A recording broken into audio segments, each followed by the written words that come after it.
نبی کریم صلی اللہ علیہ وسلم نے فرمایا، جب انسان صبح کرتا ہے تو انسان کے جسم کے سارے اعضاء زبان کے سامنے عاجزی کرتے ہیں اور کہتے ہیں، ہمارے سلسلے میں اللہ سے ڈر، اس لیے کہ ہم تیرے ساتھ ہیں۔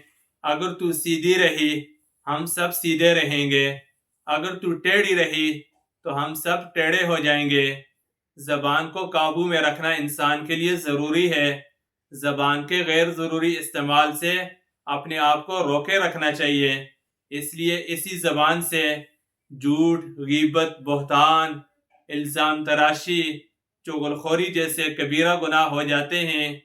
نبی پاک صلی اللہ علیہ وسلم نے فرمایا کہ جو بندہ اللہ پر اور آخرت پر ایمان رکھتا ہے اس کو چاہیے کہ وہ اچھی بھلی بات کہے ورنہ خاموش رہے۔